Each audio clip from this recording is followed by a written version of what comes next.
Okay, AP Physics 1, seniors only. You have a choice this year and only this year to decide whether or not you want to take the AP exam. Because of the COVID school shutdown and the really strange circumstances, um, the school administration has decided to give you that option this year. Juniors, you have to take it, so you don't need to watch this. But seniors, let's talk about some of the things that you want to think about whether or not you should take it. I'm going to give you some background on the exam. I'm going to tell you how it's going to be formatted. Then I'm going to tell you about how it will impact your college credit at the end. So that's how we'll walk through this. First of all, let's talk about the timing of the exam. You probably already know this from other information that I've posted. AP Physics 1 is down here. It's on Thursday, May 14th. We're late in the afternoon, Eastern time at 4 p.m. Everyone takes it at the same time so that kids can't take it early in the day and then communicate information to kids in another time zone. So everyone's taking it at the same time. You'll have it at 4 p.m. at home on that day. So you're in classes. You're required as a senior to be in class or to continue to work for the fourth quarter through Thursday, the 30th of April. This is exactly the same day you would have gotten out if we were in school full time. Friday would have been your senior luncheon, so Thursday the 30th was going to be your last day in any event, I believe. So you're responsible, whether or not you choose to take the exam, you're responsible for all the coursework through Thursday the 30th.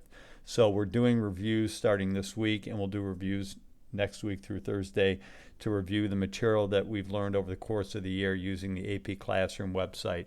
And you're responsible for that material either way, whether or not you take the test. After April 30th, so Friday, May 1st through the following Friday, May 8th, I will continue to do reviews. If you're going to take the exam, and juniors, this is including you if you're still listening, you'll continue to review. Seniors can also continue to participate in the review through the 8th. However, it won't be graded. It won't apply to your grade. It'll just help you on your exam, getting ready for the exam that you would choose to take on the 14th. Okay? So again, that'll be through Friday, May 8th. We will continue to have review assignments due. And juniors, if you're still listening, you will continue on beyond that. But seniors, that would be the last day that you would be required, or you would participate if you want to. Okay, let's talk about the exam itself. The exam itself is only 2 questions. Normally it's a 3-hour exam, 50 multiple choice questions and 5 free response questions. This year it's a 45-minute exam and only 2 free response questions. So you're basically doing one half of the exam, which is a quarter of the whole thing that you would normally have. My understanding is colleges and the College Board has communicated this to the AP teachers. Colleges are still accepting the AP exam for credit. They cited as an example the University of California system they had already communicated with. They're accepting the results the same as they would in any given year. I can't speak specifically to Michigan or Michigan State. I went on their websites to try and find out. I didn't find anything that said they wouldn't accept it or anything that was different this year. So I'm assuming that their typical requirements, which I'll talk about in a minute, for accepting the exam scores hold for this year. So specifically this year, the 2 questions, one of them will be a 25-minute question. You'll have 25 minutes to read and respond to question 1, and then 5 minutes to upload the question. So you'll download the question at 4 p.m. on the 14th. You'll work on it for 25 minutes, and you'll have 5 minutes to upload it.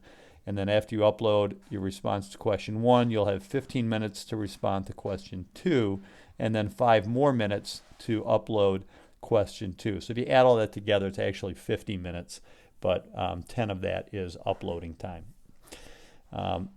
So 60% of the exam will be the first question. It is a qualitative and quantitative translation question, and it's basically the most quantitative, if you can even call it that, of the types of free response questions on the AP exam.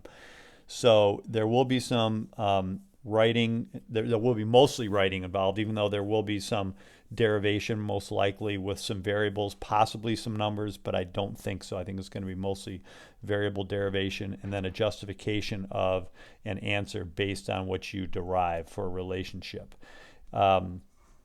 I will tell you that the College Board told the AP teachers there won't be any force diagrams, there won't be any graphs, anything that you have to draw on this year's exam. Everything you need to do, you'd be able to type in, which tells me that it's going to be very verbal. It's going to be very conceptual in nature, and there's not going to be a lot of calculation involved. My guess is you won't even need a calculator.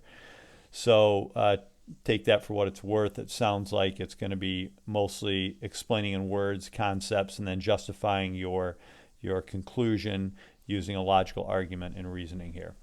The second type of question is all argument. It's a paragraph short answer. We've had a few of these on some of our exams over the course of the year, where you have to create a paragraph length response and include a coherent argument about a physics phenomena that uses the information presented in the question and proceeds in a logical expository fashion. So what that means is basically you're supporting your conclusion of the situation that's presented in a step-by-step, almost like a legal argument, and it follows, one step follows the previous before it, and you arrive at a rational conclusion. Part of the grade on this is that your answer doesn't have any inconsistencies or incorrect physics in it, and that it's coherent through a beginning to an end. But it's a paragraph argument, so it's a lot of English, a lot of writing. Okay. The eligible units only go through rotational motion. So the units, this has already been discussed on another screencast. I'm not going to go into too much detail here, but the units that aren't included on this year's test are electricity and magnetism and basic circuits, and mechanical waves was not included. Everything else we did this year, including simple harmonic motion, will be fair game on those two questions. Okay, as far as does it make sense for you to take the test for what you're going to major in college if you're a senior? So there's 7 of you in the class that are seniors. So here's the colleges in Michigan and Michigan State, how they credit AP Physics 1. If you go to Michigan, you only get credit for algebra-based physics at Michigan if you get a 5 in both AP Physics 1 and AP Physics 2. If you're a senior taking AP Physics 1, you're not going to have AP Physics 2 on your transcript, so you will not get credit for AP Physics 1 at Michigan even if you get a 5. So that's something to consider if you're going to Michigan. At Michigan State, they will accept AP Physics 1 with a 4 or a 5 separate from AP Physics 2. So there's a little more leniency at Michigan State in accepting it for an algebra-based physics course. If you're going into a life science, for instance, or if you're into a business major, which would be like more of a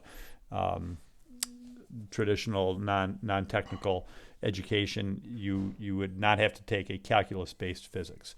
So if you're a life science major, like pre-med, dental school, or in business school, Michigan State would give you credit for algebra-based physics with either a 4 or a 5 on the test. So I would strongly consider taking it under those circumstances. If you're going to be an engineering major, doesn't matter if you go to Michigan or Michigan State, this course will not get you credit for physics in college. You have to take calculus-based physics. There's no way to get credit for algebra-based physics as an engineering major. It doesn't matter where you go to school. Okay, so I hope that helps you understand whether or not you want to take it. I don't have a sense for how easy or hard it will be to get a 4 or a 5 this year compared to other years. Traditionally, it's a pretty tough test when it's 50 multiple choice questions and 5 free response questions over 3 hours. Not that many kids get 5s on it, but this might be a little different this year with only 2 free response questions. We'll see. So if you have any questions about that, by all means, please email me. I'll answer your email. We could do a Zoom meeting, whatever, to try and make up your mind. You'll get your money back from Brother Rice if you tell them you don't want to take the test before the end of the month, or you can donate it to the school and they'll use it for teacher training for AP workshops. So your call.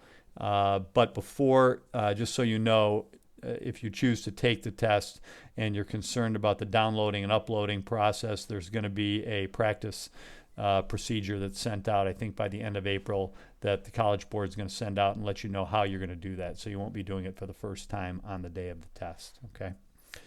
All right. If you have any questions, give me an email. Hope all is well with you. Stay safe and stay close to home. Bye-bye.